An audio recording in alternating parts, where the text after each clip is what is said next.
It's a typical story. Kid in school was picked on, and I was big on comic books, and I ordered absolutely every martial arts, every bodybuilding course that there was that you could possibly order from a comic book.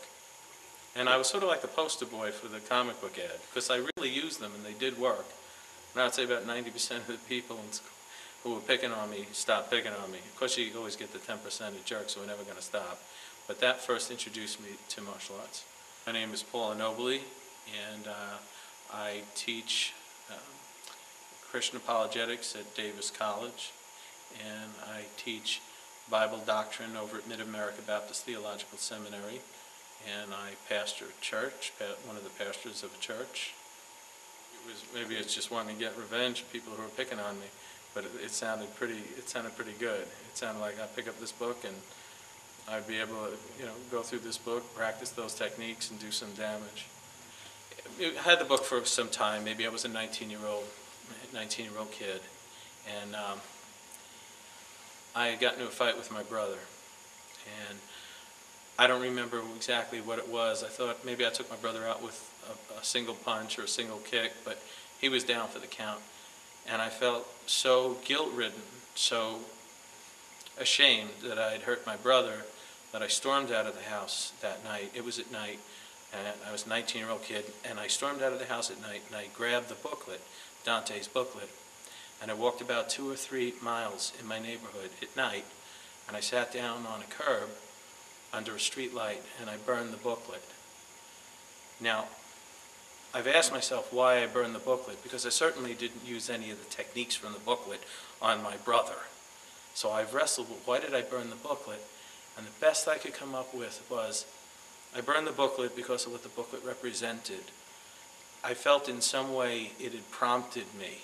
Even though I didn't use any of the techniques from it, I felt in some way the booklet had prompted me to act violently against someone whom I loved and still love. I still love my brother David very much. And I didn't want to, it prompted me to act violently, and I didn't want to be that person. I didn't want to be that man. And the best I can tell you is I think I burned the book because, well, perhaps it was sort of a purging.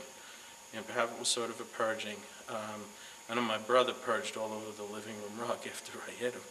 And my sister Andrew got stuck cleaning it up. So how do you reconcile that with your Christianity? Well, when Jesus said, "Turn the other cheek," he was talking about a backhanded strike. And in that culture, a backhanded strike is basically it's an insult. And so rather than returning violence for violence or vengeance, he wanted you to say, what Jesus was saying was, find out why this person is so angry with you before you just return violence for violence. But I do not believe that Jesus was advocating pacifism across the board, because 3 chapters later in Matthew chapter 8, Jesus praises a military leader as having more faith than anyone he had ever met. The military leader said, "Hey, I'm not even worthy to have you come under my roof. Just say the word, my servants will be healed." Jesus said, "You know what? You've got more faith than anybody I've ever met." And that was a military leader. So that's how I come to terms with it.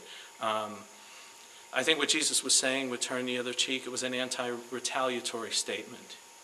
And again, in that culture, we're talking about a backhanded strike, meant to insult. Not that Jesus wasn't saying you can't defend yourself. I don't believe that for a second, that you can't defend your wife or your children if they're being attacked. I don't believe that for a second that that's what Jesus was saying.